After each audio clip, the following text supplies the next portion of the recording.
एक मैसेज देना चाहता हूँ। देखो, मतदाताओं ने मेरे को इतना वोट दिया है, जीत हार चलती रहती है, पर इतने लोगों ने मेरे पे विश्वास प्रकट किया है और मुझे वोट दिया है, तो मैंने ये बनाया है कि मतदाता आभार यात्रा एक निकाली जाए और लोगों को जाके ये निवेदन किया जाए कि आप लोगों ने मुझे मत दिया, मुझे इतने वोट दिए, उसके लिए आपका बहुत बहुत धन्यवाद। और मेरे लायक जो भी काम हो मुझे आप बताएं, मैं आपके लिए तैयार रहूँगा, ताकि कार्यकर्ता का मनोबल भी बना रहेगा, जो मेरे समर्थक हैं उनका मनोबल भी बना रहेगा और जनता को भी ये मैसेज जाएगा कि आदमी चुनाव में पराजित होने के बाद भी हमारे बीच में आया है। ये मेरा मंतव्य है, ये मेरी मंशा है। इधर सोशल मीडिया को लेकर के सोशल मीडिया में ये था कि कुछ लोग फर्जी आईडी बनाकर विश्व अमन कर रहे हैं, समाजों के बीच में एक दूसरे को गाली की बौछार कर रहे हैं। उससे मैं आहत हूँ, मुझे अच्छा नहीं लगा। वो मेरा कार्यकर्ता नहीं हो सकता, मेरा समर्थक नहीं हो सकता जो दूसरे किसी को गाली दे। मुझे 36 कौम ने वोट दिया है, सभी लोगों ने मुझे मतदान किया है। कम ज़्यादा संख्या होती रहती है, पर मुझे सबका प्यार प्रेम मिला, स्नेह मिला इतने दिन तक। तो समाज के बीच में इस ढंग से कोई बंटवारा नहीं होना चाहिए, इसके मैं सख्त खिलाफ हूँ और इसी कारण से मैं इन लोगों को ये समझाया कि उसको रोकें। सर, परिणाम के बाद में डॉक्टर दिललाल मीणा जी ने एक ट्वीट किया था जिसमें कहा था कि मेरे लक्ष्मण जैसे भाई पर कुछ जयचंदों ने शक्तिबाण लगाई। हाँ, बात तो उनका है कि भाई किसी ने भितरघात करके और मारा है, चक्रव्यूह में फंसा के। तो अब तो वो उस पर स्टडी विश्लेषण कर रहे हैं, सारी वोटर लिस्ट, वो मतदाता की जो संख्या है उसको प्रत्येक बूथ से वेरीफाई कर रहे हैं कि किस ढंग से कहाँ किसने क्या किया। एक दूसरे पूछ रहे हैं, तो वो तो उसके परिणाम आने हैं, भविष्य के गर्भ में है कि किसने वार किया है, किसने चक्रव्यूह में फंसा के मारने की कोशिश की है, तो वो तो बात आ जाएगी।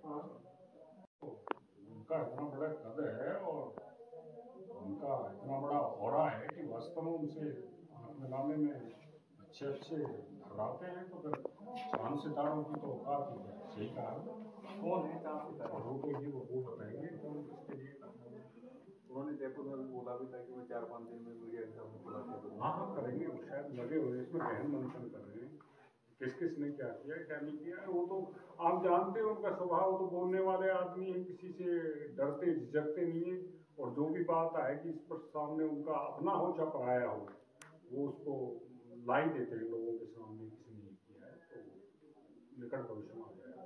सर, उनकी बड़ी एक पीड़ा ये रहेगी कि भाई आप लक्ष्मण जैसे भाई, मान लो उन्होंने बहुत मेहनत की, फिर भी वो चुनाव में मेघनाथ की। हाँ, मेरी समझ में उन्होंने अपने किसी चुनाव में इतनी मेहनत नहीं की, मैंने जो देखा है जितनी मेहनत उन्होंने चुनाव में की है। मैं लक्ष्मण स्वरूप उनके साथ रहा हूँ, तो उन्होंने अपना दायित्व समझा कि भाई मैं इसको एक बार राजनीतिक सफलता दिलाऊं, इसने राजनीति के कारण वीआरएस लिया था, उन्होंने प्रयास किया, प्रयास करते हैं लोग अब कहाँ। लेकिन मैं एक लाइन में ये कहूँगा आपको, ये हमारे विपरीत नफरत और ईर्ष्या का वोट डला है और उस नफरत और ईर्ष्या में पता नहीं क्या क्या छुपा है, तो उससे कैसे पार पाया जा सकता है। सर, एक सोशल मीडिया पर आपस में भयंकर वाली गाली वगैरह निकाल रही है। मैंने आज मीटिंग इसीलिए बुलाई है कि भाई ये गाली गलौज कौन लोग कर रहे हैं, फर्जी आईडी तैयार करके ये हमको भविष्य के लिए टारगेट कर रहे हैं कि फला जाति या फला समाज इनके खिलाफ हो जाए, तो उन आईडीज जो बना रहे हैं उनको पकड़ा जाए, उनकी बात का जवाब दिया जाए, लोगों के सामने सही बात को लाया जाए। यही मीटिंग बुलाने का कारण था। वो ऐसी गाली गलौज देखकर सुनकर सोशल मीडिया पर मैं भी आहत हूँ, इसी कारण से मीटिंग वो ऑडियो भी वायरल हो रही है।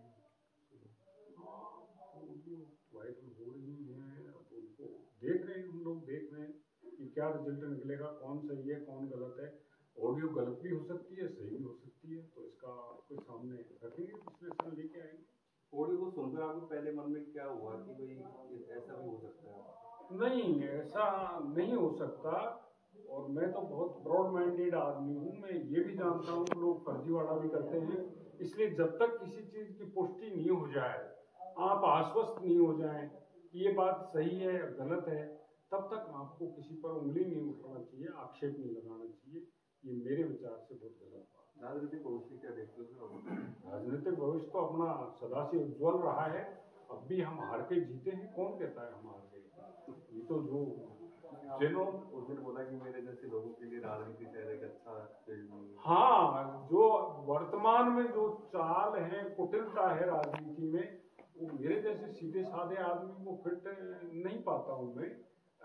कुटिलता इतनी ज्यादा बढ़ गई है कि पहले भी हमने 40 साल पहले चुनाव लड़ते थे तो लोग जेब में चढ़े के भूमड़े रख के प्रचार करते थे, और आज भी पश्चिमी राजस्थान में नेता को लोग पैसा देने के लिए आते हैं कि तू चुनाव लड़, आगे बढ़, हम तेरे साथ हैं। और पूर्वी राजस्थान में सिस्टम ये हो गया कि नेताजी के यहाँ लाइन लगती है, साहब कुछ तो दे दो, तो कैसे काम चलेगा?